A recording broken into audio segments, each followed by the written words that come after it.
नमः शिवाय। आज हम शिव पुराण कथासार का वायव्य संहिता का उत्तराखंड पढ़ने जा रहे हैं। उपमन्यु द्वारा श्री कृष्ण को पाशुपत ज्ञान का उपदेश। वायुदेव के पधारने पर ऋषियों ने उनसे कहा, भगवान श्री कृष्ण किसी समय धम्य के बड़े भाई उपमन्यु से मिलने मिले थे और उनकी प्रेरणा से पाशुपत व्रत का अनुष्ठान करके उन्होंने परम ज्ञान प्राप्त कर लिया था। आप यह बताएं कि भगवान श्री कृष्ण ने परम उत्तम पाशुपत ज्ञान किस प्रकार प्राप्त किया। वायु देवता बोले, महर्षियों, पूर्व काल में भगवान श्री कृष्ण ने महर्षि उपमन्यु को प्रणाम करके उनसे इस प्रकार कहा, भगवान महादेव जी ने देवी पार्वती को जिस पाशुपत ज्ञान तथा अपने जिस संपूर्ण विभूति का उपदेश दिया था, मैं उसी को सुनना चाहता हूँ। महादेव जी पशुपति कैसे हुए? पशु कौन कहलाते हैं? श्री कृष्ण के इस प्रकार पूछने पर उपमन्यु ने कहा, देवकी नंदन, ब्रह्मा जी से लेकर स्थावर पर्यंत जो भी संसार के चराचर प्राणी हैं, वे सब के सब भगवान शिव के पशु कहलाते हैं और उनके पति यानी कि स्वामी होने के कारण देवेश्वर शिव को पशुपति कहा गया है। वे पशुपति अपने पशुओं को माया आदि पाशों से बांधते हैं और भक्ति पूर्वक उनके द्वारा आराधित होने पर वे स्वयं ही उन्हें उन पाशों से मुक्त कर देते हैं। यही है पाशुपत ज्ञान। शिव और शिवा की विभूतियों का वर्णन। श्री कृष्ण कहते हैं, भगवान, मुझे ये जानने की इच्छा है कि परमेश्वरी शिवा और परमेश्वर शिव का यथार्थ स्वरूप क्या है। उन दोनों ने स्त्री और पुरुष रूप इस जगत को किस प्रकार व्याप्त कर रखा है। उपमन्यु बोले, देवकी नंदन, साक्षात महादेवी पार्वती शक्ति है और महादेव जी शक्तिमान है। यह जगत शिव और शिवा के शासन में है, इसीलिए वे दोनों इसके ईश्वर या विश्वेश्वर कहे गए हैं। जैसे शिव है वैसे ही शिवा देवी है तथा जैसे शिवा देवी है वैसे ही शिव है। जिस तरह चंद्रमा और उनकी चांदनी में कोई अंतर नहीं है, उसी प्रकार शिव और शिवा में अंतर नहीं है। शिव के बिना शक्ति नहीं रह सकती और न शक्ति के बिना शिव। परमेश्वर शिव पुरुष है और परमेश्वरी शिवा प्रकृति। महेश्वर शिव रुद्र है और उनकी वल्लभा शिवा देवी रुद्राणी। विश्वेश्वर देव विष्णु है और उनकी प्रिया लक्ष्मी। जब सृष्टिकर्ता शिव ब्रह्मा कहलाते हैं, तब उनकी प्रिया को ब्रह्माणी कहते हैं। भगवान शंकर ही सारे संसार के पुरुष और महेश्वरी शिवा ही संपूर्ण स्त्रियों के रूप में व्यक्त है। अतः सभी स्त्री पुरुष उन्हीं की विभूतियां हैं। जैसे जल में जलते हुए दीपक की शिखा समूचे घर को प्रकाशित करती है, उसी प्रकार शिव पार्वती का यह तेज व्याप्त होकर संपूर्ण जगत को प्रकाश दे रहा है। ये दोनों शिवा और शिव स्वरूप है, सबका कल्याण करने वाले हैं।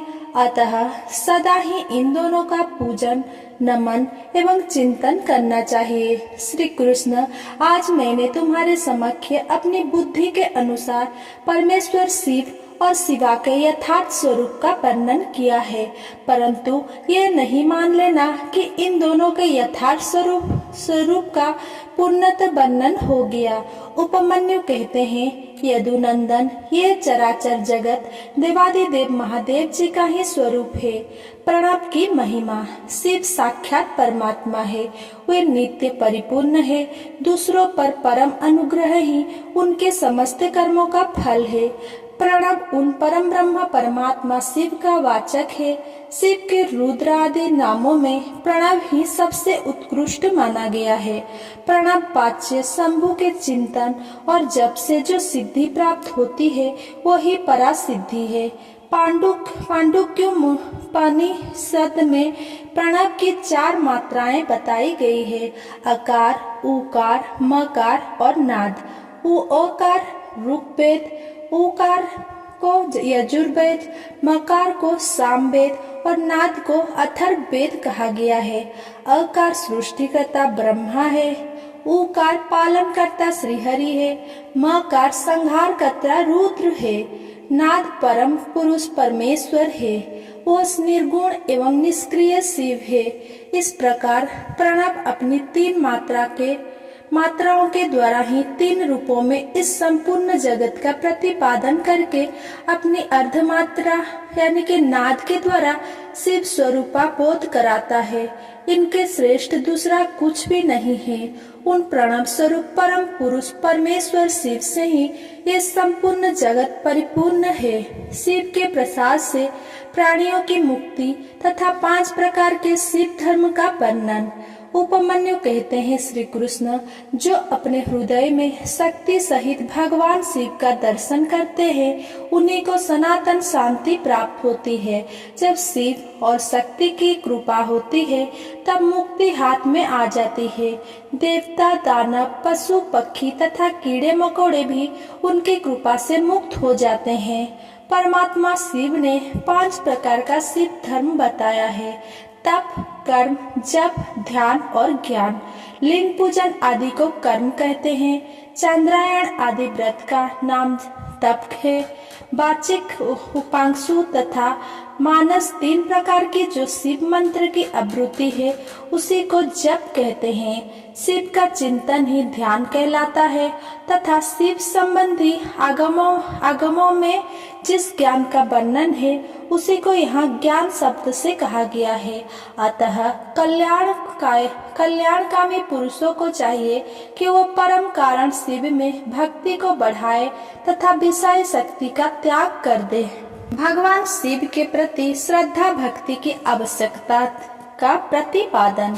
तदनंतर श्री कृष्ण के प्रश्न करने पर उपमन्यु बोले, श्री कृष्ण एक समय देवी पार्वती ने भगवान शिव से पूछा, महादेव जो आत्म तत्व आदि के साधन में नहीं लगे हैं तथा जिनका अंतकरण पवित्र एवं वशीभूत नहीं है, ऐसे मंदमती मर्त्यलोकवासी जीवात्माओं के बस में आप किस उपाय से हो सकते हैं? महादेव जी बोले, देवी यदि साधक के मन में श्रद्धा भक्ति ना हो तो पूजन, तपस्या, जप, आसन आदि ज्ञान तथा अन्य साधनों से भी मैं उसके वशीभूत नहीं होता हूँ।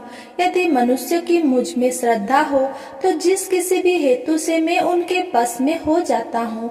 श्रद्धा ही स्वधर्म का हेतु है और वही इस लोक में वर्णाश्रमी पुरुषों की रक्षा करने वाली है। वर्णाश्रमी पुरुषों के संपूर्ण धर्म वेदों से सिद्ध है। अतः मेरे मुख से प्रतिपादित वर्ण धर्म का पालन अवश्य करना चाहिए। सब प्राणियों पर दया करनी चाहिए तथा अहिंसा धर्म का पालन करना चाहिए।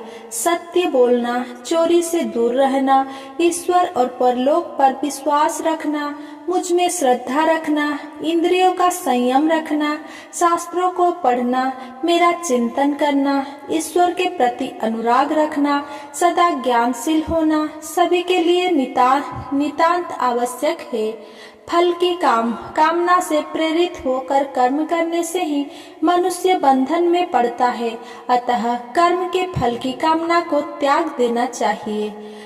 अगर मेरा ये वीडियो आपको पसंद आया हो तो मेरा वीडियो को लाइक, कमेंट, शेयर करें एंड मेरा चैनल को सब्सक्राइब करें। धन्यवाद।